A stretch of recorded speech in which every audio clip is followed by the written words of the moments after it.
당신이야? 당신 살아있었던 거야? 한 남자의 울부짖는 외침이 들립니다. 누구시죠? 나는 당신을 모릅니다. 황급히 달아나는 여인을 남자가 붙잡았습니다. 거짓말하지 마. 당신 맞잖아. 8년 전 저 세상으로 보낸 아내. 지금 눈앞에 아내와 닮은 여자가 서 있었습니다. 이거 놓으세요. 사람 잘못 봤어요. 끝내 뿌리치고 가버리는 여인은 누구일까요? 8년 전 무슨 일이 있었을까요? 이야기 시작 전에 구독과 좋아요 부탁드려요. 어디에서 보고 계신지도 댓글로 남겨주시면 반갑게 인사드리겠습니다. 해동그룹 본관 대연 회장은 샹들리에 불빛 아래 화려했습니다. 강승철 회장의 칠순 생일잔치였죠. 재벌가 인사들과 정재계 거물들이 모여든 자리였습니다. 우리 해동그룹의 미래를 책임질 장남 강도영 전무입니다. 승철 회장의 소개에 박수가 터져 나왔습니다. 도영은 정장깃을 매만지며 단상으로 올라갔죠. 그 순간 2층 발코니에서 내려다보던 정명숙의 입꼬리가 차갑게 굳어졌습니다. 샴페인 잔을 든 손에 힘이 들어갔어요. 유리잔 표면에 하얀 지문이 찍힐 정도였습니다. 장남이라고 다 회장이 되는 건 아니지. 명숙의 머릿속엔 이미 다른 그림이 그려져 있었습니다. 명숙은 샴페인을 한 모금 마시며 연회장을 둘러봤어요. 벽면을 장식한 명화들, 손님들의 명품 드레스와 보석들. 이 모든 게 그녀가 원했던 세계였습니다. 의사 집안 딸로 태어났지만 그것만으론 충분하지 않았죠. 명숙이 원한 건 더 큰 부, 더 화려한 세계였습니다. 그래서 해동그룹 회장 강승철과 결혼했고 이제 그 제국은 전처소생. 강도영이 아닌 자신의 아들 강도윤의 것이 되어야 했습니다. 명숙의 시선이 잠시 과거로 흘러갔습니다. 20여 년 전 어린 도영이 엄마를 잃고 울던 모습이 어렴풋이 떠올랐어요. 지병으로 세상을 떠난 첫 부인 이성애. 명숙은 후처로 승철의 곁에 자리했고 둘째 아들 도윤을 낳았죠. 하지만 명숙에게 중요한 건 과거가 아니었습니다. 미래였어요. 생일잔치가 끝난 다음 날 새벽, 해동종합병원 지하 주차장은 을씨년스럽게 텅 비어 있었습니다. 형광등이 깜빡이는 구석진 곳에서 명숙과 그녀의 남동생 정한길 원장이 마주 섰어요. 누나 매형 재산이 대체 얼마예요? 한길의 눈빛이 번들거렸습니다. 명숙은 주변을 살핀 뒤 낮게 속삭였죠. 경거망동하는 질문하지 마. 내가 이 자리까지 올라온 게 우연이라고 생각해? 해동병원 원장 자리는 시작일 뿐이야. 한길이 순간 숨을 삼켰습니다. 명숙의 얼굴엔 그림자가 내려앉았어요. 도영이가 사라지면 자연스럽게 도윤이가 유일한 후계자가 되는 거야. 누나, 그건 이 모든 게 내 아들 차지가 되어야 해. 우리가 함께 만들어 온 거니까. 그날 오후 도영은 아버지 서재에서 어머니 사진을 꺼내봤습니다. 오래된 액자 속 이성애는 환하게 웃고 있었죠. 도영은 사진을 쓰다듬으며 중얼거렸어요. 엄마, 보고 싶어요. 지병으로 일찍 세상을 떠난 어머니. 도영은 그 기억이 희미했지만 가끔 이렇게 그리워졌습니다. 사진을 다시 서랍에 넣으려는데 문이 열리는 소리가 들렸어요. 명숙이었습니다. 또 그러고 있니? 명숙의 목소리는 차가웠습니다. 도영은 얼른 사진을 정리했죠. 죄송합니다. 과거만 붙들고 있으면 뭐해. 앞으로 나아가야지.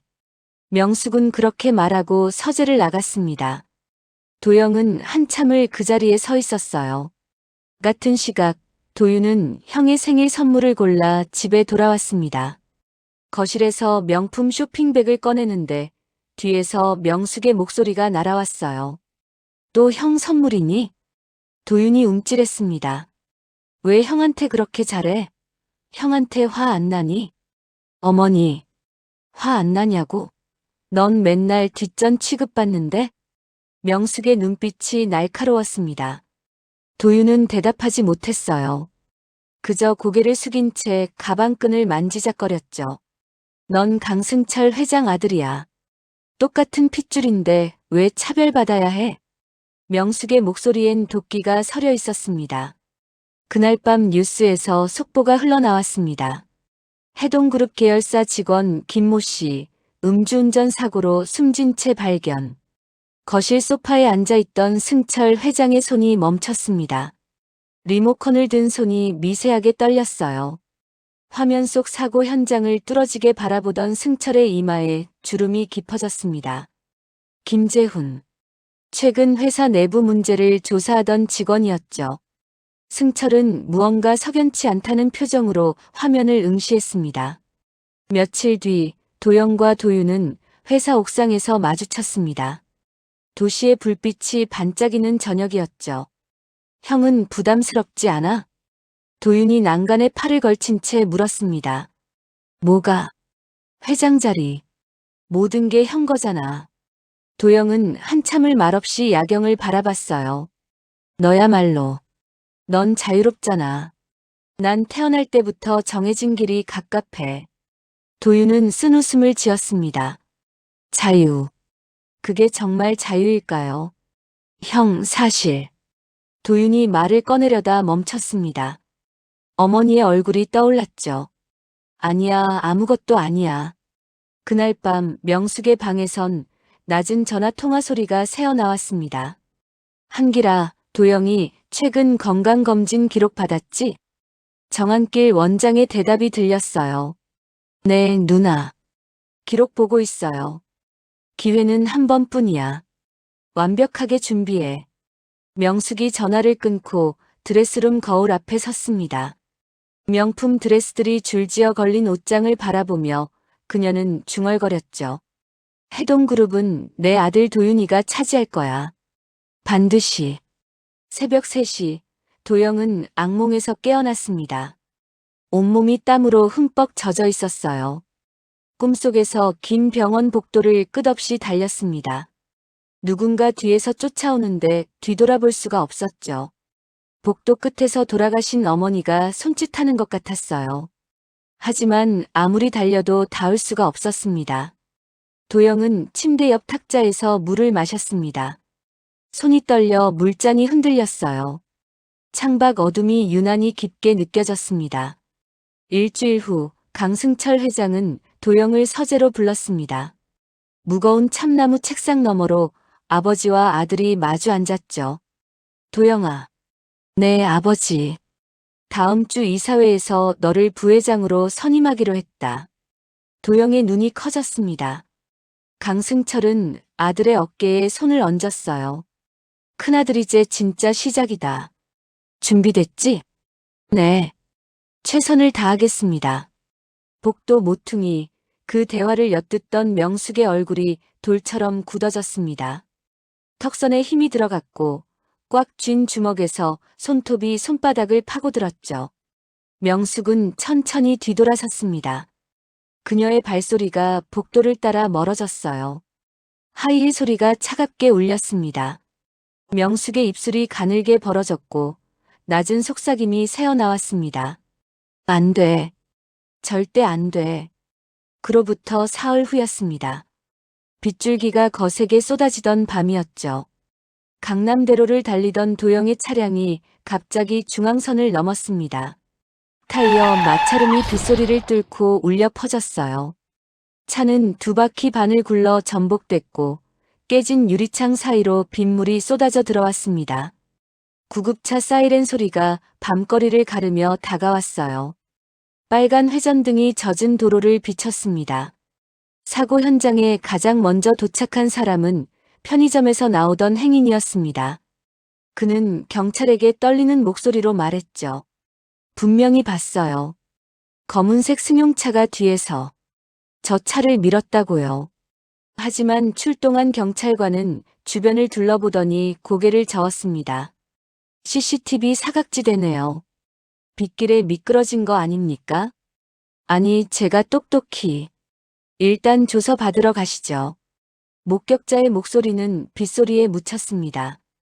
해동종합병원 응급실은 삽시간에 아수라장이 됐습니다. 구급대원들이 들것을 밀고 들어왔고 간호사들이 분주하게 움직였어요. 그때 정한길 원장이 복도를 빠르게 걸어왔습니다. 하얀 가운자락이 펄럭였죠. VIP 환자입니다. 외부인 출입 일체 차단하세요. 한길의 목소리는 단호했습니다. 응급실 출입구에 보안 요원들이 배치됐어요. 1시간 뒤 도윤이 숨을 헐떡이며 병원에 도착했습니다. 얼굴은 새하얗게 질려 있었고 정장 재킷은 비에 젖어 어깨에 찰싹 달라붙었죠. 형은요? 강도영 씨 어디 있어요? 응급실 앞을 막은 보안 요원이 손을 들어 가로막았습니다. 죄송합니다. 환자가 워낙 위독한 상태라 그 누구도 면회 불가합니다. 저 동생이에요. 가족이라고요. 원장님 지시사항입니다. 도윤의 꽉 쥔 주먹이 떨렸습니다. 하지만 보안 요원은 꿈쩍도 하지 않았어요. 그 시각 병원 6층 원장실에서는 은밀한 대화가 오가고 있었습니다. 명숙이 창밖을 바라보며 팔짱을 끼고 서 있었고 한길은 책상에 기댄 채 얼굴을 찌푸리고 있었죠. 시신 확인은 최소한으로만 하고 화장은 최대한 빨리 해야 해. 명숙의 목소리는 낮았지만 단호했습니다. 누나, 그래도 매형이. 지금 망설일 때가 아니야. 이미 시작됐어. 한길은 입술을 깨물었습니다. 창밖 빗소리만 차갑게 울렸어요. 같은 시각 지하 1층 원무과에서 야간 근무를 하던 오정희는 복도 끝 비상구 쪽에서 들리는 소리에 고개를 들었습니다. 휠체어가 굴러가는 소리였어요. 정희는 서류 뭉치를 들고 조용히 복도로 나갔죠. 희미한 비상등 불빛 아래 간호사 2명이 휠체어에 실린 환자를 급히 이송하고 있었습니다. 환자의 얼굴에는 산소 마스크가 씌워져 있었고 차트는 보이지 않았어요. 그 순간 정희는 발걸음을 멈췄습니다. 저 사람, 해동그룹 장남 아닌가? 휠체어가 지하 통로로 사라졌습니다. 정희의 손에 든 서류가 바닥에 떨어졌어요. 10년 전 기억이 번개처럼 스쳤습니다. 남편 김재훈도 이렇게 갑작스러운 사고였죠. 음주운전이라고 했지만 재훈은 술을 입에 대지도 않는 사람이었어요. 또 시작되는 거야? 정희의 입술이 파르르 떨렸습니다. 이틀 후 해동그룹 본관 지하 장례식장은 조문객들로 가득 찼습니다. 하지만 묘한 긴장감이 흘렀어요. 관은 굳게 닫혀 있었고 주변에는 흰 국화와 향만 가득했습니다. 사람들은 수군거렸죠. 시신 확인도 못했다면서요? 워낙 사고가 심해서. 그래도 가족이면 봐야 하는 거 아닌가. 도윤은 관 앞에 무릎을 꿇고 앉아 있었습니다. 두 손을 모은 채 꼼짝도 하지 않았어요. 눈은 충혈돼 있었지만 눈물은 이미 말라버린 것 같았죠. 명숙은 조문객들에게 차분히 인사를 받으며 서 있었습니다. 검은 상복 차림이었지만 눈가는 건조했어요. 장례식이 끝나고 사람들이 빠져나간 뒤 도윤은 형의 방으로 올라갔습니다. 유품을 정리해야 했죠. 책상 서랍을 열자 깔끔하게 정돈된 서류들이 보였어요. 그 사이에서 도윤은 작은 수첩 하나를 발견했습니다. 손때 묻은 검은 가죽 표지. 도윤은 떨리는 손으로 펼쳤습니다. 형의 필체였어요. 요즘 이상하다. 누군가 날 지켜보는 것 같다. 뒤에서 시선이 느껴진다. 도윤의 눈썹이 모아졌습니다. 그 아래 다른 메모도 있었어요. 우리 해동그룹의 직원 김재훈 씨 사고사. 아버지 표정이 심상치 않으시다. 뭔가 알고 계신 건가? 도윤의 손에서 수첩이 미끄러졌습니다. 바닥에 떨어진 수첩이 펼쳐진 채로 누워 있었죠. 그날 밤 강승철 회장은 서재에서 혼자 술을 마시고 있었습니다. 브랜디 병이 책상 위에 놓여 있었고 잔은 이미 여러 번 비워진 듯 했어요. 강승철은 도영의 어린 시절 사진을 바라보며 중얼거렸습니다. 도영아, 미안하다. 아빠가 너를 못 지켰어. 목소리가 갈라졌습니다. 잔을 든 손이 떨려서 술이 책상 위로 흘렀어요. 한편 오정희는 집으로 돌아와 조심스럽게 서류 가방을 열었습니다. 낮에 몰래 복사한 서류들이었죠. 도영의 사고 보고서, 이송 기록, 담당 의사 서명란. 정희는 10년 전 남편의 서류와 나란히 펼쳐놓았습니다. 똑같았습니다. 사고 처리 절차, 결제 라인, 심지어 담당 의사 이름까지. 남편 사건이랑 똑같아. 정명숙이 또. 정희는 두 손으로 얼굴을 감쌌습니다. 어깨가 미세하게 떨렸어요. 다음 날 새벽 명숙은 한길과 다시 만났습니다. 병원 지하 주차장. 어제와 같은 장소였죠. 증거는 모두 없앴지? 명숙의 첫마디였습니다. 네, 누나. 도영이는 이미 외곽 요양원으로 옮겼어요.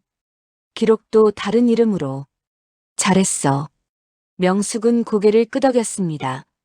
그녀의 눈빛엔 주저함이라곤 찾아볼 수 없었어요.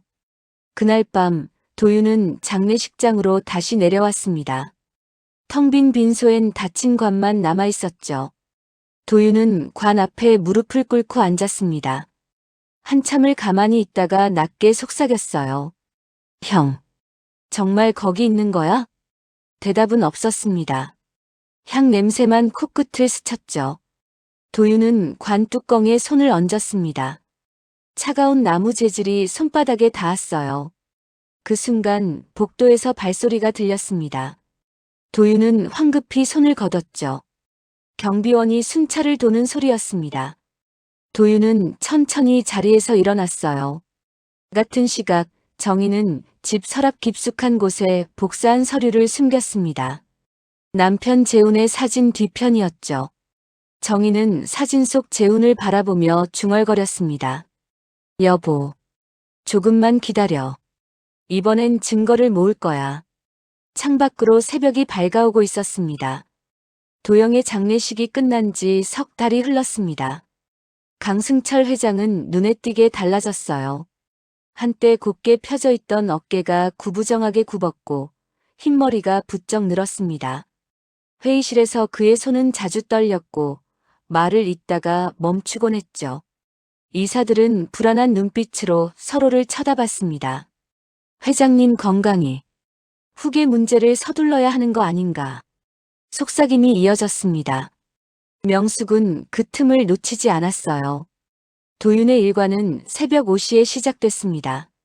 명숙이 직접 방문을 두드렸죠. 일어나야지. 회장 될 사람이 늦잠 자면 안 돼. 도윤은 비몽사몽간에 눈을 떴습니다. 창밖은 아직 깜깜했어요.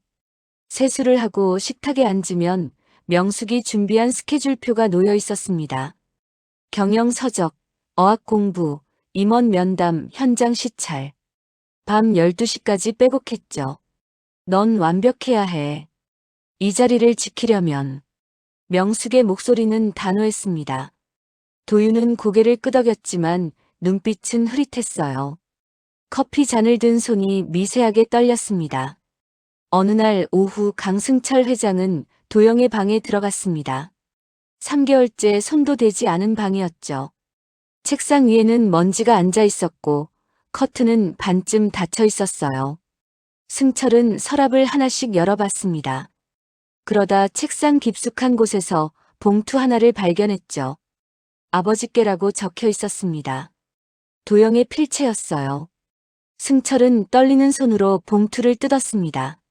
아버지, 최근 이상한 일이 있습니다. 누군가 저를 감시하는 것 같아요. 회사에서도 집에서도. 혹시 김재훈 씨 사건과 관련이. 편지는 거기서 끝났습니다. 마지막 문장이 채 끝나지 않았어요. 승철의 얼굴이 굳어졌습니다. 편지를 쥔 손에서 종이가 구겨졌죠. 다음 날 승철은 정한기를 골프장으로 불렀습니다. 9번 홀 근처 라커룸이었어요. 승철은 골프채를 내려놓고 한기를 똑바로 쳐다봤습니다. 내 아들 사고 기록 좀 다시 보자. 자세히. 한길의 목이 꿀꺽 넘어갔습니다. 매형, 그게. 이미 정리된 사안인데 내가 다시 보고 싶다는데 이유가 더 필요한가? 승철의 목소리에 힘이 들어갔습니다. 한길은 시선을 피했어요. 알겠습니다. 나중에 준비해서 보내드리죠. 지금 당장. 매형. 왜? 뭐가 문제라도 있나? 침묵이 흘렀습니다. 한길은 수건으로 이마를 닦았어요. 땀이 배어나고 있었죠. 그날 저녁 승철은 명숙과 거실에서 마주 앉았습니다. 밖에선 저녁 햇살이 기울고 있었습니다. 도영이 교통사고가 뭔가 석연치가 않아. 승철이 입을 열었습니다. 명숙의 손이 멈췄어요.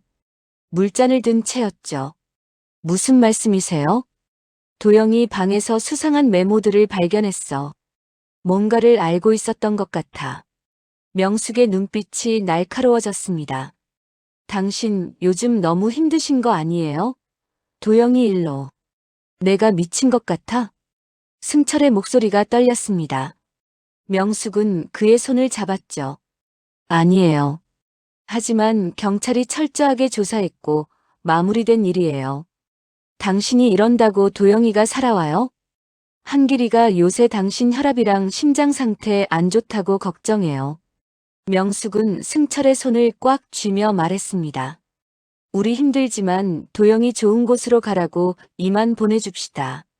그러나 강승철 회장은 도저히 도영의 죽음을 받아들이기 힘들었습니다. 이틀 후였습니다. 그날도 아들 도영을 생각하며 뜬 눈으로 밤을 지새워 피곤했지만 중요한 골프 모임 약속이 있었습니다. 골프장 9번 홀, 승철은 티샷을 준비하고 있었어요. 하늘은 맑았고 바람은 잔잔했습니다. 승철이 스윙 자세를 잡았죠. 그때였습니다. 승철의 얼굴이 일그러졌습니다. 골프채가 손에서 떨어졌어요. 왼쪽 가슴을 움켜쥐고 비틀거렸죠. 캐디가 달려왔습니다. 회장님. 승철은 그대로 무릎을 꿇었습니다. 숨이 가빠졌고 입술이 파래졌어요. 동반자가 급히 119에 전화를 걸었지만 승철은 이미 잔디 위에 쓰러져 있었습니다. 심폐소생술이 시작됐지만 승철의 눈은 감겨 있었어요. 장례식장은 다시 한번 상복 입은 사람들로 가득 찼습니다. 도윤은 영정 사진 앞에 멍하니 앉아 있었어요. 형에 이어 아버지까지. 석 달 만에 두 번째 상주가 됐습니다. 조문객들은 고개를 절레절레 저었죠. 젊은 나이에 너무 힘들겠어. 형님, 아버님 연달아. 도윤은 그 말들을 듣고 있는지 모르는지 꼼짝하지 않았습니다. 명숙은 이번에도 차분했습니다. 검은 한복을 단정히 차려입고 조문객을 맞았어요.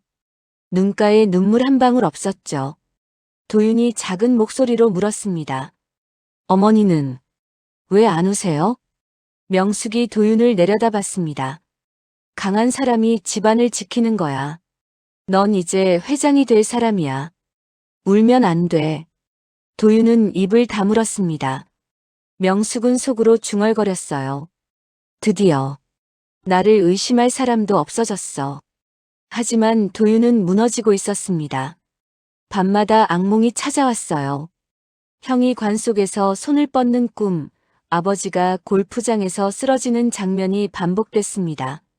비명을 지르며 깨어나면 온몸이 땀으로 젖어 있었죠. 잠을 잘 수가 없었습니다. 도윤은 결국 병원에 입원했어요. 진단은 불면증과 급성 스트레스 장애였습니다. 의사는 수면제를 처방했죠. 작은 흰 알약을 물과 함께 삼키면 겨우 잠이 들었습니다. 하지만 꿈은 계속됐어요. 어느 새벽이었습니다. 도윤은 또다시 악몽에서 깨어났어요. 시계는 새벽 4시를 가리키고 있었습니다. 잠이 오지 않았죠. 도윤은 병실을 나와 복도를 걸었습니다. 형광등 불빛만 희미하게 깜빡이고 있었어요. 간호사 휴게실 앞을 지나는데 따뜻한 목소리가 들렸습니다. 잠 안 오세요? 도윤이 고개를 돌렸습니다. 간호조무사 한 명이 따뜻한 차를 든 채 서 있었어요. 이름표에는 서아린이라고 적혀 있었죠. 따뜻한 차 드릴까요? 캐모마일 차예요. 잠 오는데 좋아요. 할인의 눈빛은 부드러웠습니다. 도윤은 왜인지 그 시선에서 눈을 떼지 못했어요. 판단하지 않는 눈빛이었죠. 도윤은 천천히 고개를 끄덕였습니다. 감사합니다. 둘은 복도 끝 작은 벤치에 나란히 앉았습니다. 차 향기가 퍼졌어요. 한참을 말없이 앉아 있다가 도윤이 입을 열었습니다. 당신은 날 회장 아들로 안 보네요. 할인이 고개를 갸웃했습니다. 여긴 병원이잖아요. 환자는 다 똑같아요. 그 말에 도윤의 어깨에서 힘이 빠졌습니다. 처음으로 숨을 제대로 쉬는 것 같았어요. 차를 한 모금 마셨습니다. 따뜻했습니다. 창밖으로 동이 트고 있었습니다. 그날 이후 할인은 도윤의 야간 담당이 됐습니다. 도윤의 요청으로 병원 측에서 특별히 할인을 배정한 거였죠. 도윤이 악몽에서 깨어나면 할인은 늘 복도 어딘가에 있었어요. 따뜻한 차를 들고 혹은 조용히 의자에 앉아서 말은 많지 않았습니다. 그저 곁에 있어줬죠. 또 꿈꾸셨어요? 할인이 물으면 도윤은 고개만 끄덕였습니다. 할인은 차를 건넸어요. 캐모마일 향이 피어올랐죠. 둘은 말없이 나란히 앉아 창밖을 바라봤습니다. 도시의 불빛이 반짝였어요. 일주일쯤 지났을 때였습니다. 도윤이 먼저 입을 열었어요. 당신은 정말 날 환자로만 대해줘서 편해요. 할인이 도윤을 바라보며 미소 지었어요. 여긴 병원이고 환자 맞으시잖아요. 저한테 환자는 다 똑같아요. 우리 집안 분위기 이런 거 혹시 안 궁금해요? 궁금하긴 한데요. 그게 중요한가요? 도윤은 처음으로 작게 웃었습니다. 할인도 따라 웃었어요. 어색했지만 따뜻했습니다. 할인은 도윤에게 자신의 이야기를 조금씩 들려줬습니다. 시골에서 자란 이야기, 아버지가 편찮으셔서 병원비를 마련하려 이 일을 시작했다는 것. 가난했지만 가족은 따뜻했다고 했어요. 할인의 목소리는 잔잔했고 도윤은 그 목소리에 기댔습니다. 어느 날 밤 할인은 야간 근무 중 원무과 서류를 정리하다가 이상한 걸 발견했습니다. 강도영이라는 이름이 적힌 사고 기록이었어요. 사망 처리 날짜와 화장 일자가 비정상적으로 빨랐습니다. 할인은 고개를 갸웃했죠. 그런데 결재란에 적힌 이름이 눈에 들어왔어요. 정한길 원장. 이상하네. 할인은 서류를 다시 제자리에 꽂았습니다. 하지만 찝찝한 기분이 남았어요. 다음 날 휴게실에서였습니다. 할인이 커피를 타고 있는데 누군가 다가왔어요.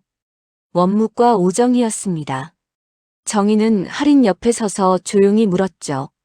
여기서 일한 지 얼마나 됐어요? 6개월쯤요. 그래요. 정희는 커피를 한 모금 마셨습니다. 잠시 침묵이 흘렀어요. 할인이 먼저 입을 열었습니다.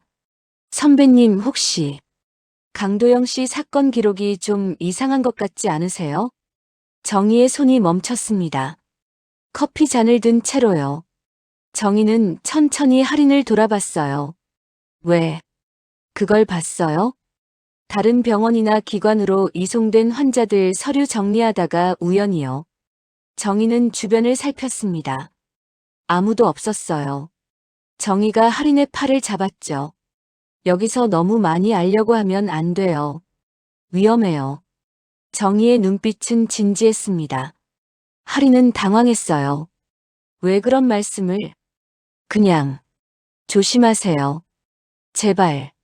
정희는 그렇게 말하고 휴게실을 나갔습니다. 할인은 자리에 그대로 서 있었어요. 커피 잔을 든 손이 미세하게 떨렸습니다. 도윤이 태어난 건 그로부터 일주일 뒤였습니다. 하지만 둘의 만남은 끝나지 않았어요. 도윤은 할인에게 연락했고 할인은 망설이다가 응했습니다. 첫 데이트는 병원 옥상 정원이었죠. 할인이 준비한 도시락이 벤치 위에 놓였습니다. 소박했어요. 김밥과 삶은 달걀, 방울토마토. 도윤은 그런 도시락을 처음 봤습니다.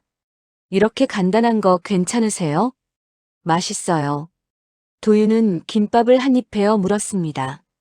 정말 맛있었어요. 아니, 맛있다고 느껴졌습니다. 누군가 자신을 위해 준비한 음식이라는 게. 그날 병원 복도를 지나던 명숙은 우연히 옥상 정원 쪽을 올려다봤습니다. 유리창 너머로 도윤과 할인이 보였어요. 나란히 앉아 웃고 있었죠. 명숙의 눈빛이 날카로워졌습니다. 저 여자는 누구야? 명숙은 즉시 사람을 풀었습니다. 사립탐정이 이틀 만에 보고서를 가져왔어요. 서아린, 27세, 간호조무사, 부모는 시골에서 농사, 집안 배경 없음, 재산 없음. 명숙은 보고서를 책상에 던졌습니다. 종이가 펄럭이며 바닥에 떨어졌어요. 평범한 간호조무사, 집안 배경도 없고. 명숙의 입꼬리가 비틀어졌습니다. 한 달 후 할인은 이상한 증상을 느꼈습니다. 아침마다 속이 울렁거렸어요. 식욕도 없었죠. 할인은 퇴근길에 약국에 들렀습니다. 임신 테스트기를 샀어요. 집에 돌아와 화장실에서 검사했습니다. 2줄. 할인의 손이 떨렸습니다. 테스트기가 바닥에 떨어졌어요. 할인은 변기 뚜껑을 닫고 주저앉았습니다. 두 손으로 얼굴을 감쌌죠. 다음 날 할인은 도윤을 만났습니다. 카페였어요. 할인은 한참을 말을 꺼내지 못했습니다. 커피잔만 만지작거렸죠. 도윤이 먼저 물었어요. 무슨 일 있어요? 할인이 고개를 들었습니다. 눈가가 붉었어요. 아기가 생겼어요. 도윤의 얼굴이 굳었습니다. 긴 침묵이 흘렀어요. 할인은 눈물을 참았습니다. 도윤은 손을 뻗어 할인의 손을 잡았죠. 책임질게요. 뭐라고요? 당연히 같이 키워야죠. 할인의 눈에서 눈물이 주르륵 흘러내렸습니다. 하지만 명숙은 달랐습니다. 도윤이 결혼하겠다고 말했을 때 명숙은 벌떡 일어났어요. 그 여자애, 집안 배경도 없고 돈도 없는 애를. 어머니, 제가 사랑하는 사람이에요. 사랑? 넌 해동그룹 회장이 될 사람이야. 명숙의 목소리가 커졌습니다. 도윤은 고개를 숙였어요. 아이가 생겼어요. 제 아이예요. 갑자기 명숙의 입이 다물어졌습니다. 한참 동안 말이 없었습니다. 한편 원무과의 오정희는 컴퓨터 화면을 보며 눈썹을 찌푸렸습니다. 서아린이라는 이름의 신상정보 조회 기록이 찍혀 있었어요. 조회자는 정명숙의 동생 정한길 원장. 정명숙이 움직이기 시작했어. 정희는 화면을 끄고 한숨을 내쉬었습니다. 며칠 후 할인은 도윤을 만나 말했습니다. 저 때문에 힘드시면 혼자 키울게요. 무슨 소리예요? 어머님이 반대하시잖아요. 상관없어요. 그 아이는 내 자식인데 같이 키우는 게 당연해.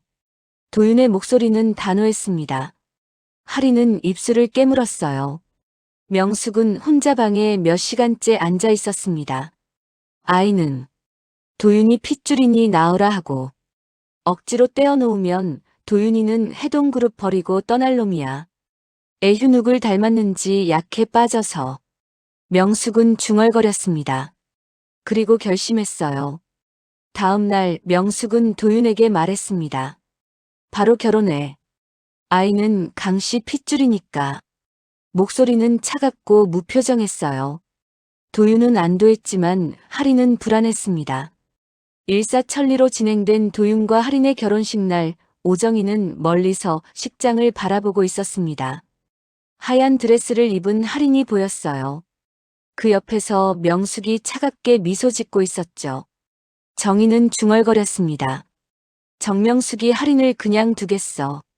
위험해. 할인도 느꼈습니다. 명숙의 시선이 등을 찌르는 것 같았어요. 부케를 든 손이 떨렸습니다. 불길한 예감이 가슴을 짓눌렀죠. 몇 개월 후 출산실 밖에서 아기 울음소리가 들렸습니다. 도윤은 복도 의자에서 벌떡 일어났어요. 간호사가 문을 열고 나왔죠. 축하드립니다. 건강한 아들입니다. 3.2kg. 이름 강수빈. 도윤은 유리창 너머로 아기를 봤습니다. 작은 주먹을 쥐고 있었어요. 도윤은 어색하게 웃었습니다. 아버지가 됐다는 실감이 나지 않았죠. 병실로 돌아온 하리는 지쳐 보였습니다. 땀으로 젖은 머리카락이 이마에 달라붙었어요. 도윤이 다가가 손을 잡았습니다. 고생했어요. 고마워요. 그때 병실 문이 열렸습니다. 명숙이었어요. 손에는 과일 바구니를 들고 있었지만 표정은 무덤덤했습니다. 손주 보러 왔어. 명숙은 할인을 거들떠보지도 않고 신생아실로 향했어요. 할인은 천장을 바라봤습니다. 눈가가 뜨거워졌죠. 산후조리원에서의 2주는 고독했습니다. 도윤은 회사 일로 바빴고 명숙만 매일 들렀어요. 하지만 명숙은 아이만 보고 갈 뿐. 할인에게는 말 한마디 없었죠. 수빈이 잘 자네. 명숙이 아기를 내려다보며 말했습니다. 그 눈빛은 차갑게 빛났어요. 할인은 이불을 꽉 움켜쥐었습니다. 할인이 조리원에서 집으로 돌아온 후에도 도윤은 집에 없었습니다. 새벽에 나가 밤늦게 들어왔어요. 할인은 혼자 아기를 돌봤습니다. 밤마다 수빈이 울었고 할인은 잠을 잘 수 없었죠. 어느 날 밤 수빈을 재우다가 할인의 눈에서 눈물이 주르륵 흘러내렸습니다. 엄마가 미안해. 엄마 노릇 제대로 못해서. 작은 손이 할인의 손가락을 잡았습니다. 할인은 울음을 참았어요. 어느 주말 명숙이 집에 들렀습니다. 할인은 차를 내오며 무심코 말했어요. 어머님, 예전에 제가 병원에서 일할 때 기록을 봤는데. 명숙의 손이 멈췄습니다. 찻잔을 든 채로요. 무슨 기록? 형님이신 강도영 씨 기록이요. 병원 행정 처리가 너무 빨라서. 할인은 말을 잇지 못했습니다. 명숙의 눈빛이 얼어붙었어요. 너 지금 뭘 제대로 보고 얘기하는 거 맞니? 아니에요. 그냥 이상하다고 생각해서 어머님께 얘기 드리는 게 맞지 싶었어요. 갑자기 명숙은 찻잔을 내려놓고 자리에서 일어났습니다. 현관문이 쾅 닫혔어요. 할인은 그 자리에 굳어 있었습니다. 그날 밤 명숙은 정한기를 불렀습니다. 병원 지하 주차장이었죠. 이번에 기회가 오면 완벽하게 처리해야 해. 누나, 누굴요? 며느리. 너무 많이 알아. 어차피 때가 되면 내치려 했어. 애시당초 해동에 저런 애가 며느리라니 가당키나 해. 한길의 얼굴이 굳었습니다. 어느 날 할인은 갑자기 고열에 시달렸습니다. 몸이 불덩이처럼 뜨거웠어요. 체온계는 39도를 가리켰죠. 명숙이 급히 달려왔습니다. 산후 합병증인 것 같아. 해동병원으로 가야 해. 정 원장이 직접 봐줄 거야. 저 괜찮아요. 괜찮긴, 이렇게 고열인데 수빈이 생각해서라도 얼른 나아야지. 명숙의 말에 할인은 고개를 끄덕였습니다. 구급차가 할인을 실어 날랐습니다. 도착한 곳은 해동종합병원이었어요. 도윤이 뒤늦게 도착했을 때 명숙이 먼저 기다리고 있었습니다. 외삼촌이 직접 챙기고 있어. 걱정 마. 명숙의 목소리는 차분했지만 눈빛은 차가웠습니다.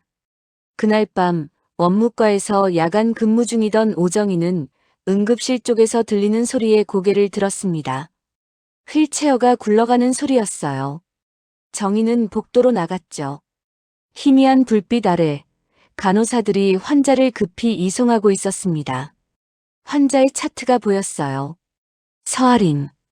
또 죽음의 은폐가 시작되는 거야. 정희의 입술이 떨렸습니다. 10년 전이 떠올랐어요. 남편 김재우는 갑작스럽게 죽었습니다. 음주운전 사고사라고 했지만 재우는 술을 마시지 않았어요. 나중에 정비소 기록을 보니 브레이크가 조작됐다는 걸 알았죠. 하지만 증거는 모두 사라진 뒤였습니다. 정희는 몰래 뒤를 따라갔습니다. 환자가 격리병동으로 들어갔어요. 그리고 1시간 후 다른 환자가 휠체어에 실려 나왔습니다. 차트에는 서아린이라고 적혀 있었죠. 하지만 얼굴이 달랐어요. 신분을 바꿨어. 정희는 급히 격리병동으로 들어갔습니다. 침대에 할인이 누워 있었어요. 의식은 있었지만 몸을 움직이지 못했습니다. 누구세요? 오정희예요. 병원 원무과. 정희는 주변을 살폈습니다. 재훈 씨 때처럼 또 당하게 할 순 없어. 정희는 결심했습니다. 그날 밤 정희는 할인을 병원 뒷문으로 빼냈습니다. 휠체어에 담요를 덮고 야간 경비가 없는 시간을 노렸어요. 왜? 저를 도와주세요? 할인은 떨리는 목소리로 물었습니다. 10년 전 내 남편 김재훈. 정명숙 손에 음주운전 사고사로 위장돼 죽었어요. 네. 남편은 내부 고발하려다 당했죠. 지금 정명숙과 정한끼리 할인 씨를 무연고 시신과 바꿔치기해서 이 세상에 없는 존재로 만들려고 해요. 곧 할인 씨가 없어지고 알게 되면 정명숙과 정한끼리 무슨 짓을 할지 몰라요. 그러니 이 세상에서 없어진 사람처럼 지내야 해요. 내가 증거 찾을 때까지 어떻게든 건강하게 살아 계세요. 아드님을 위해서라도. 정희는 봉투를 건넸습니다. 안에는 얼마 안 되는 현금과 메모가 들어 있었어요. 절대 연락하지 마세요. 할인은 봉투를 꽉 움켜쥐었습니다. 눈가가 뜨거워졌죠. 감사합니다. 정말. 가요. 빨리. 정희는 할인을 뒷골목으로 밀어냈습니다. 할인의 뒷모습이 어둠 속으로 사라졌어요. 정희는 하늘을 올려다봤습니다. 이번엔 살렸어. 재훈 씨, 이번엔 살렸어. 정희의 눈에서 눈물이 흘러내렸습니다. 다음 날 새벽 도윤에게 전화가 왔습니다. 부인이 산후출혈로 인한 급성 합병증으로 사망하셨습니다. 도윤은 병원으로 달려갔습니다. 하지만 이미 늦었어요. 담당 의사가 나와 고개를 숙였습니다. 최선을 다했지만 죄송합니다. 아내를 만나게 해주세요. 상태가 좋지 않아 권하지 않습니다. 도윤의 다리에서 힘이 빠졌습니다. 사흘 후 도윤은 작은 유골함을 받았습니다. 하얀 함이었어요. 도윤은 무릎이 꺾여 바닥에 주저앉았습니다. 형, 아버지, 그리고 이제 아내까지. 할인아 정말 미안해. 도윤의 목소리가 갈라졌습니다. 같은 시각, 거리 한쪽에서 할인은 담요에 몸을 웅크리고 있었습니다. 멀리 해동그룹 건물이 보였어요. 저기 어딘가에 수빈이가 있겠지? 할인은 하염없이 흘러내리는 눈물을 닦았습니다. 수빈아, 엄마가 꼭 지켜줄게. 밤바람이 차갑게 불어왔습니다. 8년이 흘렀습니다. 강도윤의 서재 벽면에는 수빈이의 성장 사진들이 빼곡히 걸려 있었어요. 100일, 돌잔치, 유치원 입학식. 모든 사진 속에 할인은 없었습니다. 도윤과 수빈, 그리고 가끔 명숙만 있었죠. 텅 빈 자리가 너무나 선명했습니다. 한편 오정희의 작은 원룸 한쪽 벽은 서류와 사진으로 뒤덮여 있었습니다. 10년 전 남편 김재훈의 사고 기록, 신문 스크랩, 정비소 영수증 복사본. 그 옆으로 강도영 사건 자료, 서아린 사망 기록이 빼곡히 붙어 있었어요. 빨간 실로 연결된 관계도가 마치 거미줄처럼 퍼져 있었죠. 정희의 아들과 딸이 주말에 찾아왔습니다. 거실에 들어서자마자 딸이 한숨을 내쉬었어요. 엄마 또 아빠 얘기하시네. 아들이 어깨를 으쓱했습니다. 정희는 벽면에 붙은 자료들을 바라보며 중얼거렸어요. 조금만 더 모으면 돼. 엄마, 이제 그만하세요. 10년이 넘었잖아요. 하지만 정희는 고개를 저었습니다. 두 자녀는 걱정스러운 눈빛으로 서로를 바라봤죠. 그해 3월 수빈이는 초등학교에 입학했습니다. 교문 앞에서 도윤은 아들의 작은 손을 잡았어요. 손은 땀으로 축축했습니다. 아빠 손 축축해. 수빈이 코를 찡그렸습니다. 도윤은 얼른 손을 놓았어요. 어색하게 웃으며 손수건으로 손을 닦았죠. 수빈은 혼자 교문 안으로 들어갔습니다. 도윤은 한참을 그 자리에 서서 아들의 뒷모습을 바라봤어요. 같은 시각 학교에서 200m쯤 떨어진 골목에서 하리는 폐지를 줍고 있었습니다. 낡은 손수레를 끌며 골목을 천천히 걸었어요. 3월이었지만 바람은 차갑고 하린의 손은 거칠게 트고 갈라져 있었습니다. 장갑을 끼고 있었지만 구멍이 숭숭 뚫려 있었죠. 차마 8년 전 하린을 떠올릴 수 없을 만큼 초라하고 야윈 모습이었습니다. 하린은 멈춰 서서 학교 쪽을 바라봤습니다. 저 너머 어딘가에 수빈이가 있겠지? 8년 동안 단 한 번도 가까이 가지 못했습니다. 하지만 멀리서라도 봐야 했죠. 그게 하린이 하루하루를 버티는 이유였습니다. 5월 운동의 날이었습니다. 하린은 학교 뒤편 언덕에 올라갔어요. 가방에서 낡은 쌍안경을 꺼냈습니다. 운동장이 보였죠. 아이들이 뛰어다니고 학부모들이 응원하고 있었습니다. 하린은 한눈에 수빈이를 찾았습니다. 파란 체육복을 입고 달리기를 하고 있었어요. 많이 컸습니다. 이제 키도 제법 자랐고 얼굴도 도윤을 닮아 의젓해 보였죠. 하린의 눈에서 눈물이 흘러내렸습니다. 쌍안경을 든 손이 떨렸어요. 도윤은 회사에서 완벽한 회장이었습니다. 이사회를 이끌고 계약을 성사시키고 주가를 올렸어요. 하지만 집에 돌아오면 다른 사람이 됐습니다. 저녁을 먹다가 멍하니 창밖을 바라보고 수빈과 대화하다가 말을 잊어버렸죠. 어느 날 밤 수빈이 도윤에게 물었습니다.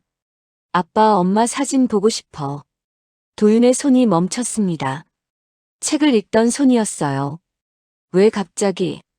친구들은 다 엄마 있잖아. 나도 우리 엄마 얼굴 보고 싶어.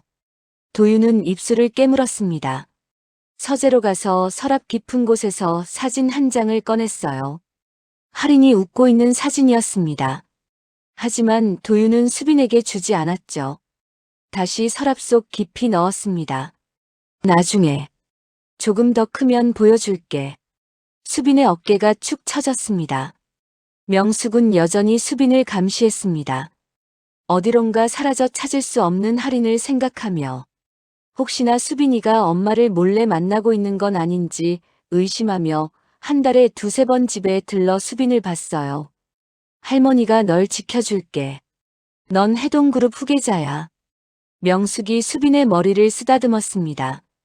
8년째 명숙의 권유에도 재혼은 하지 않고 명숙과 일상적인 대화 외에는 속내를 말하지 않는 아들 도윤이를 생각하면 명숙은 더욱 불안했습니다.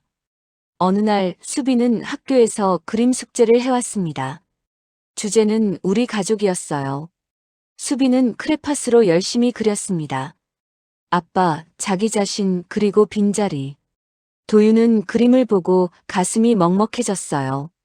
엄마는 왜 안 그렸어? 그릴 수가 없잖아. 얼굴을 모르는데. 수빈의 목소리는 담담했습니다. 도윤은 말문이 막혔어요. 어느 날 오후 도윤은 급히 회의를 취소했습니다. 수빈이 학교에서 넘어져 다쳤다는 연락을 받았어요. 도윤은 직접 차를 몰고 학교로 향했습니다. 평소엔 기사가 데리러 갔지만 오늘은 달랐죠. 교문 앞에 차를 세웠습니다. 도윤이 급히 내렸어요. 그때 교문 옆 골목에서 손수레를 끄는 여자가 나타났습니다. 둘이 스쳤습니다. 도윤은 본능적으로 뒤를 돌아봤어요. 여자는 고개를 숙인 채 빠르게 걸어갔습니다. 하지만 뭔가 익숙했어요. 걸음걸이, 어깨의 각도, 고개를 숙이는 버릇. 하리는 심장이 터질 것 같았습니다. 급히 골목으로 들어가 숨었어요. 손수레를 꽉 움켜쥐었죠. 숨소리가 거칠어졌습니다. 도윤은 한참을 그 자리에 서 있었습니다. 수빈이 보건실에서 나와 손을 흔들었어요. 아빠. 도윤은 정신을 차렸습니다. 수빈에게 다가갔죠. 이때 멀리서 정희가 이 장면을 지켜보고 있었습니다.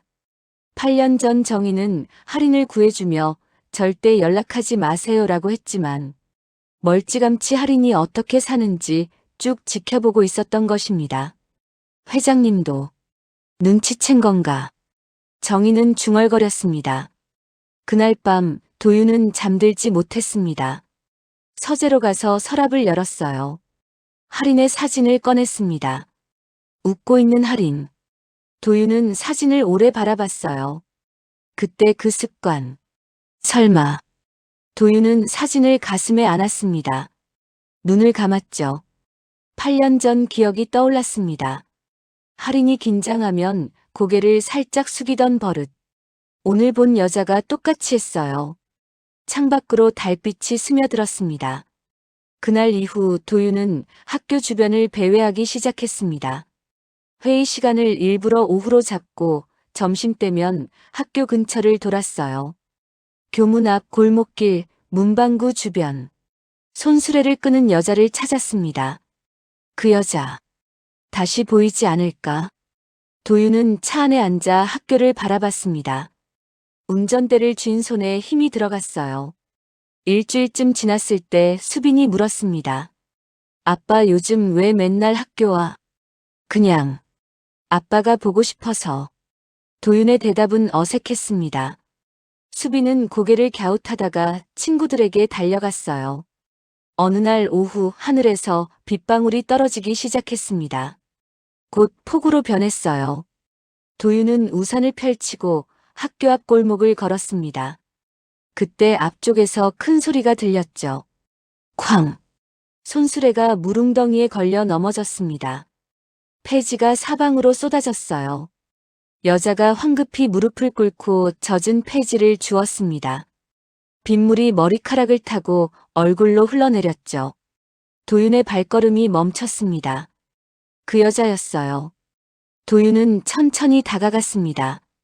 우산을 여자 위로 씌웠죠. 도와드릴게요. 할인의 손이 멈췄습니다. 심장이 쿵쿵 뛰었어요.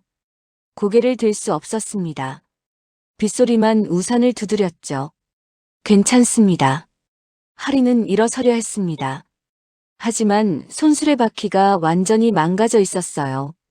할인은 당황해서 손수레를 밀려 했지만 꿈쩍도 하지 않았습니다. 잠깐만요. 도윤이 손수레를 잡았습니다. 두 사람의 손이 가까워졌어요. 그때 도윤의 시선이 할인의 손목에 머물렀습니다. 젖은 소매가 거쳐 올라가며 작은 흉터가 보였죠. 도윤의 숨이 멎었습니다. 이 흉터. 도윤이 할인의 손목을 잡았습니다. 할인은 황급히 손을 빼려 했지만 도윤은 놓지 않았어요. 그때 내가 병원 데려갔잖아. 주방에서 칼에 베었을 때. 할인의 얼굴이 창백해졌습니다. 입술이 파르르 떨렸어요. 저, 모르는 사람이에요. 할인. 당신 할인이죠? 도윤의 목소리가 갈라졌습니다. 할인은 고개를 저었어요. 눈물과 빗물이 뒤섞여 흘러내렸습니다. 아니에요. 저 아니에요. 할인은 손수레를 버리고 뛰기 시작했습니다. 도윤은 그 자리에 주저앉았어요. 무릎이 빗물 웅덩이에 잠겼습니다. 지나가는 사람들이 이상한 눈으로 쳐다봤지만 도윤은 신경 쓰지 않았죠. 할인. 도윤의 입에서 그 이름이 새어나왔습니다. 골목 저편에서 오정희가 우산을 쓰고 나타났습니다. 정희는 도망가는 할인을 붙잡았어요. 할인 씨, 저예요. 선배님. 할인은 정희의 품에 안겨 흐느꼈습니다. 정희는 뒤를 돌아봤어요. 도윤이 젖은 채로 서 있었습니다. 제가 모시고 갈게요. 정희가 도윤에게 말했습니다. 도윤이 다가왔어요. 당신은? 지금 휴직 중이지만 해동병원 원무과 근무하는 오정희입니다. 기억 안 나시겠지만 정희는 할인의 어깨를 감쌌습니다. 두 사람은 골목 안쪽으로 사라졌어요. 도윤이 뒤쫓으려 했지만 정희와 할인은 이미 모퉁이를 돌았습니다. 도윤은 빈 골목에 홀로 남았어요. 정희는 할인을 자기 집으로 데려갔습니다. 좁은 원룸이었어요. 정희는 할인에게 마른 수건을 건넸습니다. 이제 더 이상 못 숨겨요. 정희의 목소리는 단호했습니다. 할인은 고개를 숙였어요. 왜 또 저를 도와주세요? 이젠 진실을 밝힐 때예요. 8년간 준비했어요. 정희는 벽면을 가리켰습니다. 빼곡히 붙은 서류들, 사진들, 관계도. 할인의 눈이 커졌어요. 이게 다 김재훈 사건, 강도영 사건, 그리고 당신 사건. 다 연결돼 있어요. 정명숙이 한 거예요. 정희는 서류 뭉치를 꺼냈습니다. 브레이크 조작 기록, 병원 이송 문서, 사망 처리 결제 서류. 모두 같은 패턴이었어요. 이걸로 증명할 수 있어요? 할인이 떨리는 목소리로 물었습니다. 할 수 있어요. 이제 강도윤 회장도 의심하기 시작했으니까. 정희의 눈빛이 단단했습니다. 그날 밤 도윤은 사립 탐정을 불렀습니다. 비밀리에 만나는 자리였어요. 해동병원 원무과에 근무하는 오정이라는 사람 좀 찾아주세요. 사망한 남편 관련해서 뒷조사도 같이 해주시고요. 그리고 병원장 정한길 행적 관련해서 모두 빠짐없이 조사해주세요. 알겠습니다. 사안이 복잡해서 며칠 걸립니다. 네, 하지만 최대한 빨리 부탁해요. 도윤은 명함을 건넸습니다. 탐정이 사라진 후 도윤은 혼자 남았어요. 집으로 돌아온 도윤은 화장실로 갔습니다. 거울 앞에 섰어요. 초췌한 얼굴이 비쳤습니다. 눈 밑은 잠을 못 자서 검었고 턱수염은 거칠게 자라나 있었죠. 내가 당신을 죽였어. 도윤은 거울 속 자신에게 속삭였습니다. 8년 전 유골함을 봤던 그날. 시신도 제대로 확인하지 않고 믿어버렸어요. 어머니가 내민 유골함만 보고 할인이 죽었다고 받아들였죠. 미안해. 정말 미안해. 도윤의 무릎에서 힘이 빠졌습니다. 화장실 바닥에 주저앉았어요. 세면대를 붙잡은 손이 하얗게 질렸습니다. 수빈이 방에서 나왔습니다. 아빠, 괜찮아? 도윤은 얼른 일어섰습니다. 물로 얼굴을 씻고 수건으로 닦았어요. 응, 괜찮아. 하지만 도윤의 눈은 붉게 충혈돼 있었습니다. 수빈은 불안한 표정으로 아빠를 쳐다봤어요. 아빠 요즘 이상해. 피곤해서 그래. 자거라. 도윤은 수빈의 머리를 쓰다듬었습니다. 수빈은 방으로 돌아갔어요. 도윤은 다시 거울을 봤습니다. 거울 속에는 8년간 거짓 위에 살아온 남자가 서 있었습니다. 창밖으로 빗소리가 계속됐습니다. 도윤은 사흘째 밤을 회사 서재에서 보내고 있었습니다. 책상 위에는 8년 전 서류들이 산처럼 쌓여 있었어요.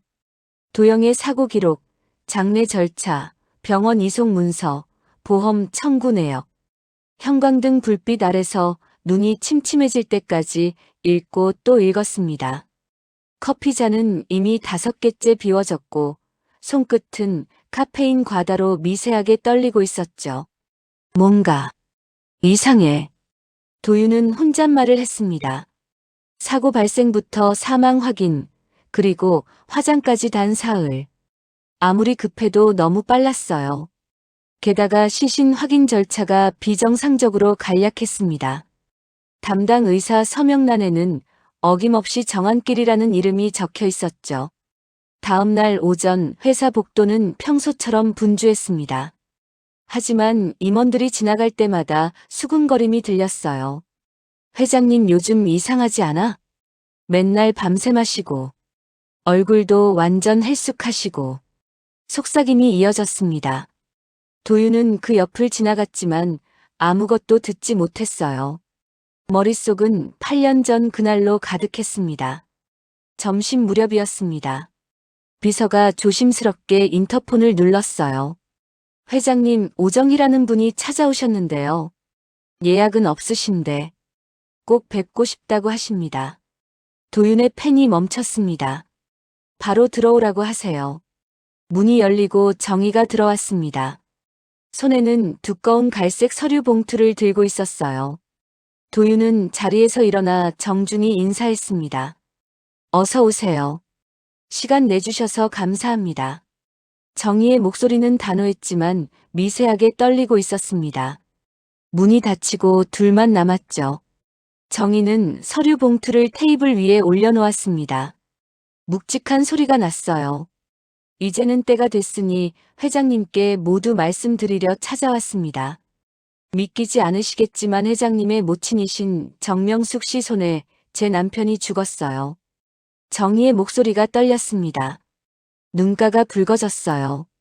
내 자식들은 아빠 없이 성장해야 했고요. 도윤의 얼굴이 하얗게 질렸습니다. 뭐라고요? 어머니가. 네. 10년 전 제 남편 김재우는 해동그룹 내부 조사 중 해동종합병원의 불법 의료보험 청구를 발견했어요. 정희는 봉투에서 서류를 꺼내기 시작했습니다. 허위 청구, 유령 환자 만들기, 과다 진료비 청구. 정명숙 씨와 정한길 원장이 함께 꾸민 일이었죠. 병원을 통해 수백억을 빼돌리고 있었어요. 색이 바랜 의료 청구 기록, 존재하지 않는 환자들의 명단, 비정상적인 보험금 입금 내역이 테이블 위에 펼쳐졌습니다. 남편은 이걸 내부 고발하려 했습니다.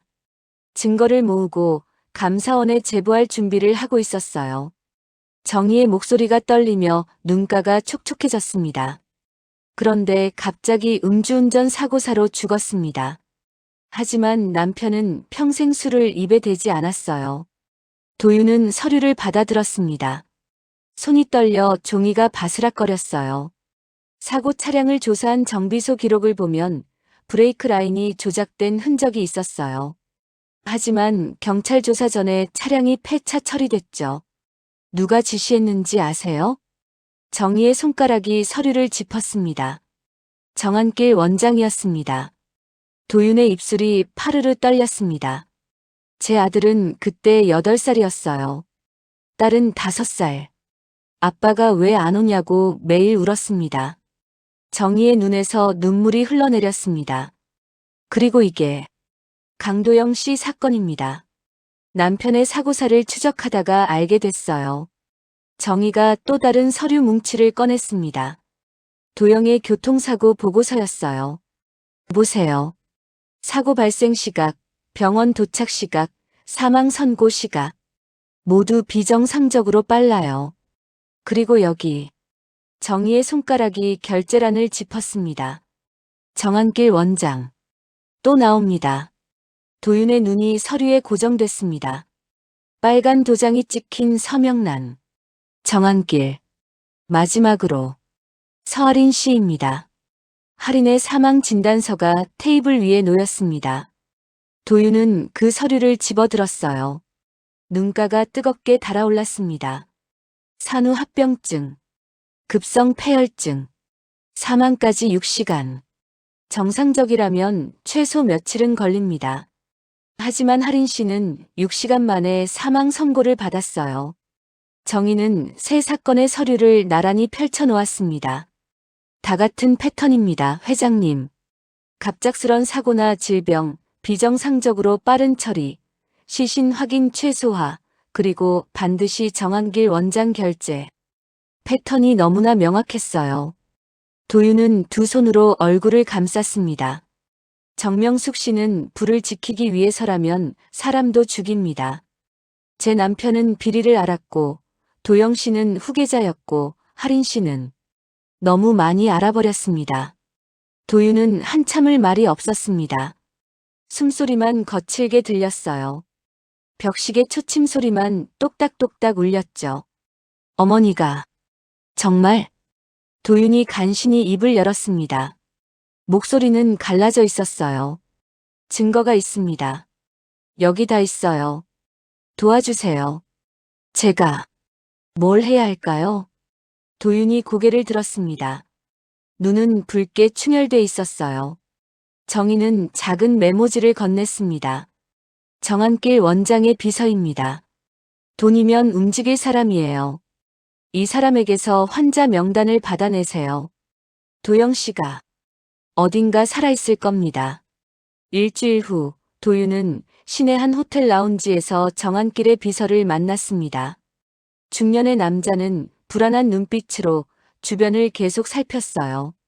시간이 없습니다. 빨리 하시죠. 도윤은 테이블 아래로 두꺼운 봉투를 건넸습니다. 현금 5천만 원. 비서는 봉투의 두께를 확인하고 재킷 안주머니에서 두툼한 서류 봉투를 꺼냈습니다. 이게 원장님이 개인적으로 관리하는 환자 명단 전부입니다. 이거 유출된 거 들키면 저 죽습니다. 비서는 서류 봉투를 테이블 위에 놓고 황급히 자리를 떠났습니다. 도윤은 봉투를 가방에 넣고 한참을 앉아 있었어요. 그날 밤 도윤은 회사 서재에서 서류 봉투를 열었습니다. 안에는 환자 명단이 빼곡히 적힌 장부가 들어 있었어요. 손으로 직접 쓴 필기체였습니다. 도윤은 한 장 한 장 넘기며 생년월일을 확인했습니다. 23페이지를 넘기는 순간 도윤의 손이 멈췄습니다. 김성민, 남, 1983년 3월 15일생. 형의 생일이었습니다. 이름은 달랐지만 생년월일이 정확히 일치했어요. 주소란에는 경기도 가평군 청평면 외곽재활요양원이라고 작은 글씨로 적혀 있었습니다. 도윤은 그 페이지를 복사기에 넣었습니다. 지익 소리를 내며 종이가 나왔어요.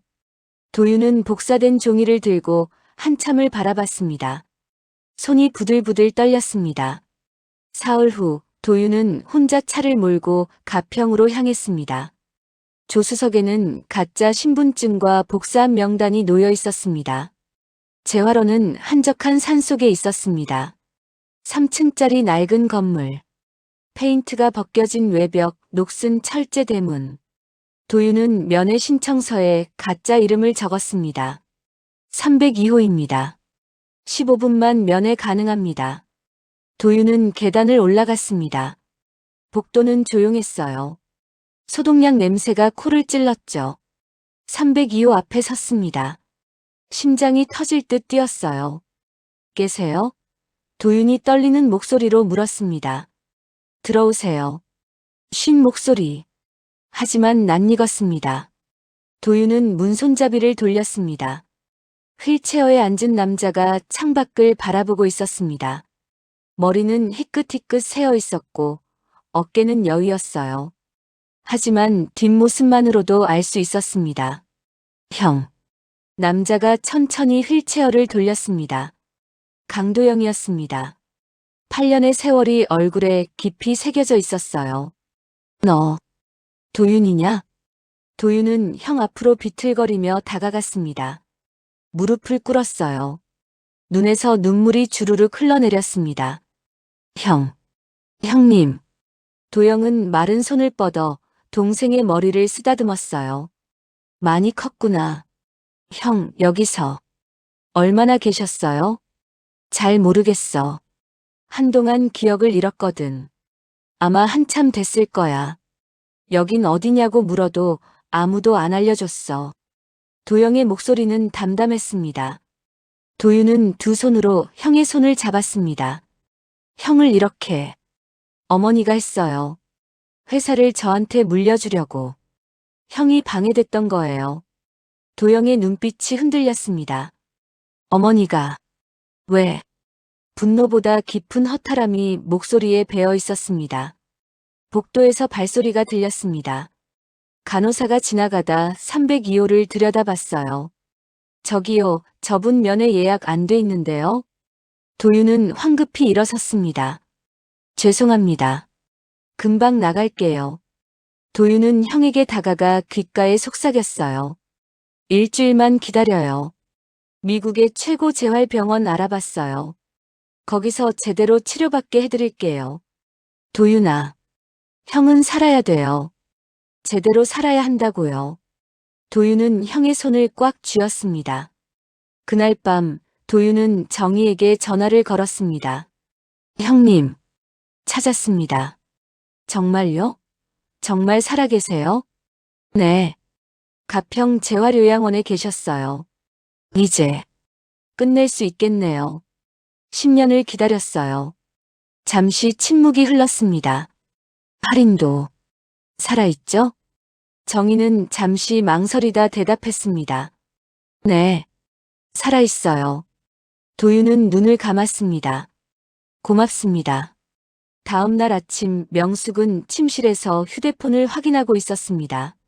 문자 알림이 하나 떠 있었어요. 발신자 표시는 없었습니다. 강 회장님이 강도영을 발견했습니다. 가평 재활원. 명숙의 손에서 휴대폰이 떨어졌습니다.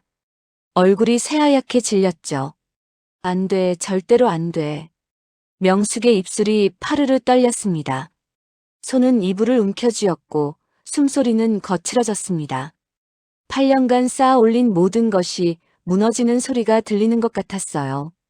창밖으로 아침 햇살이 들어왔지만 명숙의 방은 차갑기만 했습니다. 명숙은 휴대폰을 주운 뒤 떨리는 손으로 정한길에게 전화를 걸었습니다. 새벽 6시였지만 그런 건 중요하지 않았어요. 여보세요? 한길의 목소리는 잠에 취해 있었습니다. 도윤이가 도영이를 만났어. 명숙의 목소리는 차가웠습니다. 전화 너머로 한길이 숨을 들이켰는 소리가 들렸어요. 뭐라고요? 그게 무슨? 지금 당장 병원으로 나와. 30분 안에. 명숙은 전화를 끊었습니다. 침대에서 일어나 옷장으로 갔어요. 검은색 정장을 꺼내 입었습니다. 거울 앞에 섰죠. 얼굴은 창백했지만 눈빛만은 날카로웠습니다. 1시간 후 해동종합병원 지하 주차장. 명숙의 차가 도착했습니다. 한길은 이미 와서 기다리고 있었어요. 형광등 불빛 아래 서 있는 한길의 얼굴은 초췌했습니다. 누나, 대체 어떻게 된 거예요? 내가 묻고 싶어. 어떻게 관리했길래 8년 만에 들통이 난 거야? 명숙의 목소리는 날카로웠습니다. 한길은 땀을 닦았어요. 재활원 쪽엔 단단히 입을 막아뒀는데 누가 명단을 빼돌렸을 겁니다. 누가? 아마 제 비서일 거예요. 최근에 누군가 그 사람을 만났다는 얘기를 들었습니다. 명숙은 한길의 옷깃을 움켜쥐었습니다. 그럼 도영이를 당장 옮겨야지. 누나, 진정하세요. 이미 늦었어요. 도윤이가 경호원을 붙였습니다. 명숙의 손에서 힘이 빠졌습니다. 한길의 옷깃을 놓았어요. 도윤이가. 네. 어제부터 재활원에 경호팀이 배치됐습니다. 명숙은 차에 기대섰습니다. 다리에 힘이 풀렸죠. 같은 시각 정희는 도윤의 회사를 다시 찾아왔습니다. 이번엔 더 두꺼운 서류 가방을 들고 있었어요. 검찰에 제보하기 전에 보여드릴 게 있습니다. 정희는 회의실 테이블 위에 서류들을 펼쳐놓기 시작했습니다.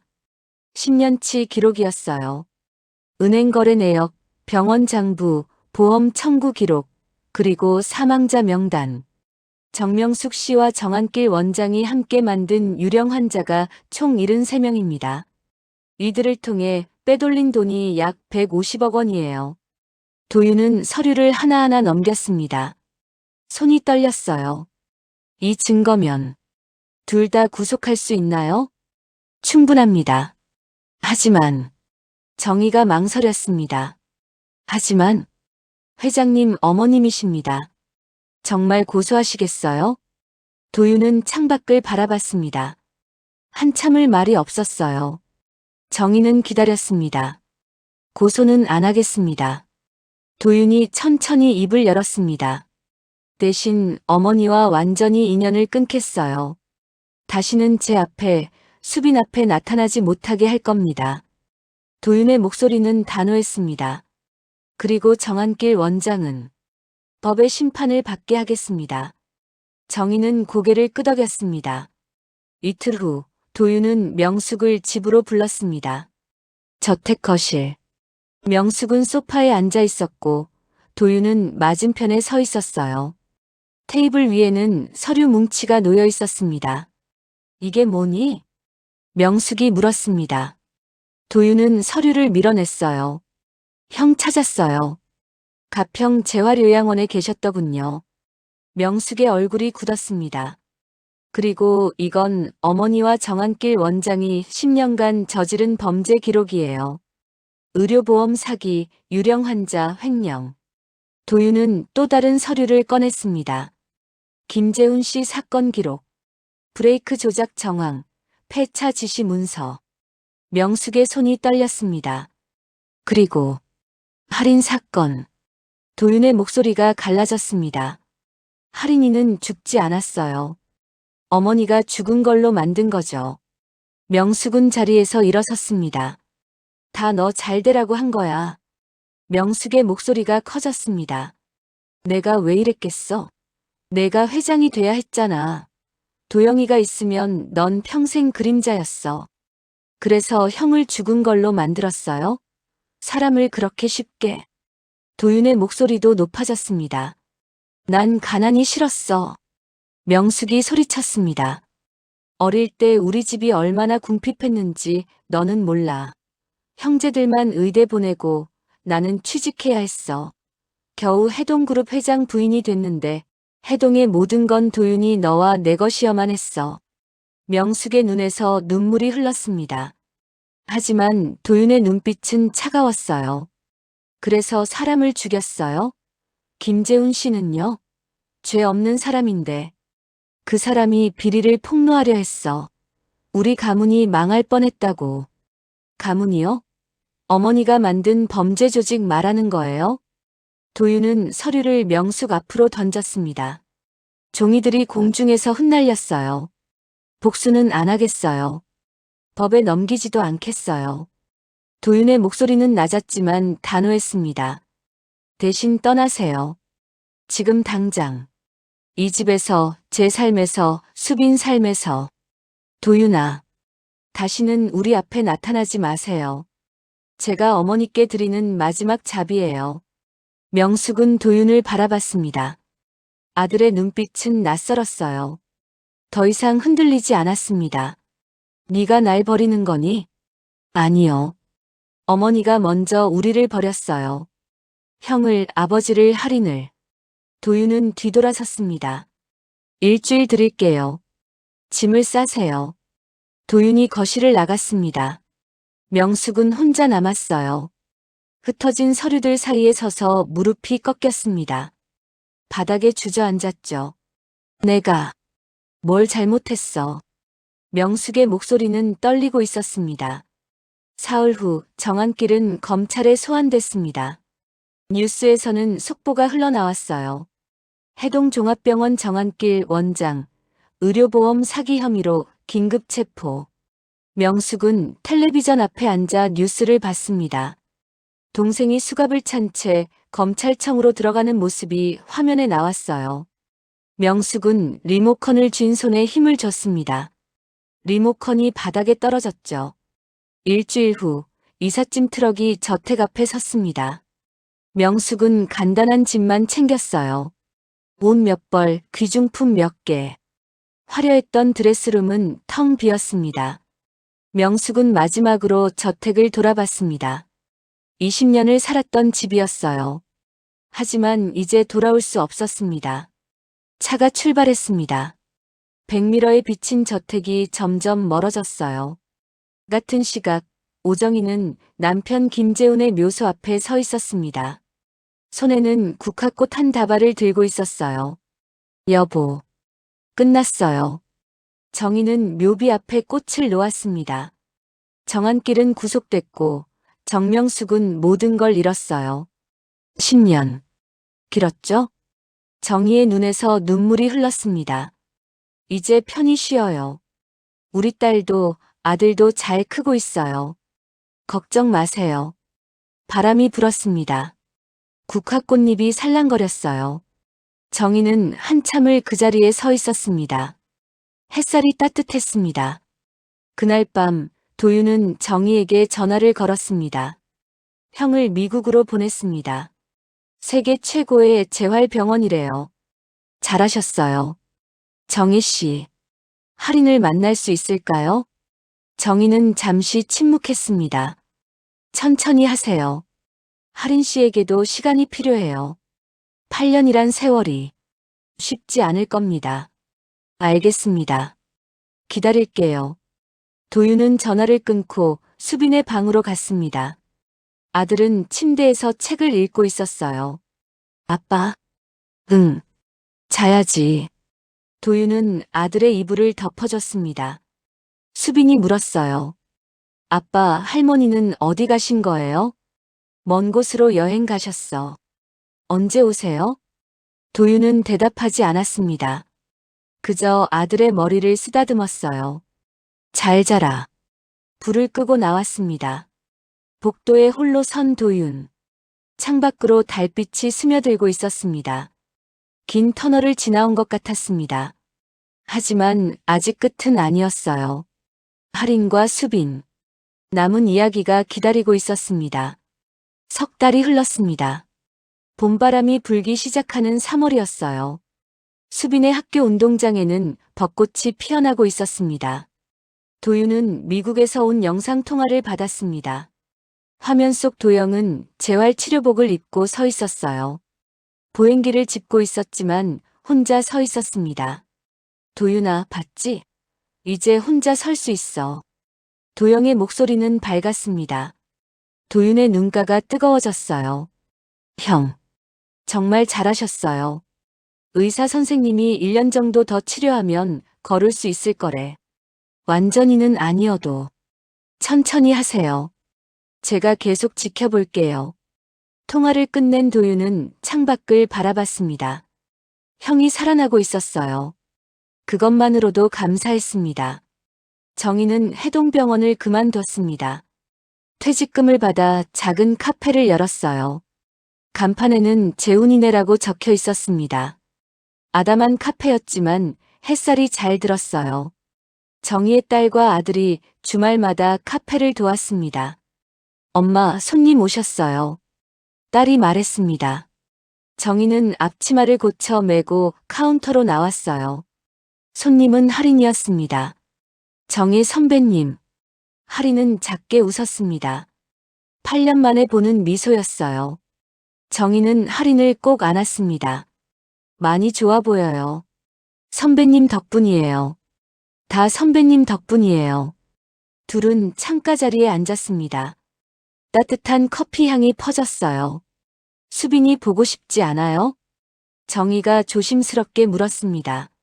할인은 창밖을 바라봤어요. 매일 보고 싶죠. 하지만 어떻게 나타나요? 8년간 죽은 줄 알았던 엄마가 갑자기 나타나면 수빈이가 얼마나 혼란스럽겠어요. 할인의 목소리가 떨렸습니다. 시간이 필요해요. 저도 수빈이도. 정희는 할인의 손을 잡았습니다. 천천히 해요. 도윤 회장님도 기다리고 있어요. 일주일 후 도윤은 정희의 카페를 찾았습니다. 정희가 전화로 불렀던 거예요.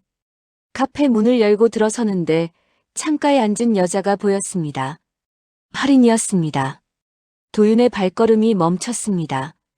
할인도 천천히 고개를 돌렸어요.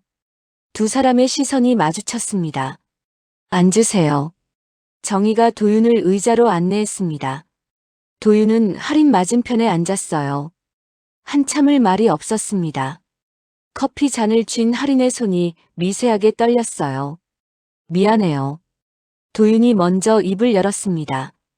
당신을 지키지 못했어요. 어머니를 의심하지 못했어요. 할인은 고개를 저었습니다. 회장님 잘못이 아니에요. 저도 너무 무심했어요. 눈치챘어야 했는데. 할인 씨. 도윤이 할인을 불렀습니다. 할인이 고개를 들었어요. 수빈이 보고 싶지 않아요? 할인의 눈에서 눈물이 주르륵 흘러내렸습니다. 매일 보고 싶어요. 하지만 어떻게 얼굴을 보여요? 8년 동안 버린 엄마가 버린 게 아니잖아요. 지키려고 떠난 거잖아요. 도윤의 목소리도 떨렸습니다. 천천히 해요. 수빈이한테 조금씩 얘기할게요. 일주일 후 도윤은 수빈과 함께 학교 근처 공원을 산책했습니다. 벚꽃이 흩날리고 있었어요. 아빠, 할머니는 언제 와요? 수빈이 물었습니다. 도윤은 벤치에 앉았어요. 수빈을 옆에 앉혔습니다. 수빈아, 아빠가 할 얘기가 있어. 뭔데요? 엄마 얘기야. 수빈의 눈이 커졌습니다. 도윤은 깊이 숨을 들이마셨어요. 엄마는 죽지 않았어. 살아계셔. 수빈은 아무 말도 하지 못했습니다. 입만 벌린 채 아빠를 바라봤어요. 엄마가 수빈이를 버린 게 아니야. 수빈이를 지키려고 떠났던 거야. 도윤은 천천히 설명했습니다. 8년 전 일을, 명숙이 한 일을, 그리고 할인이 어떻게 살아남았는지를. 수빈은 한참을 말이 없었습니다.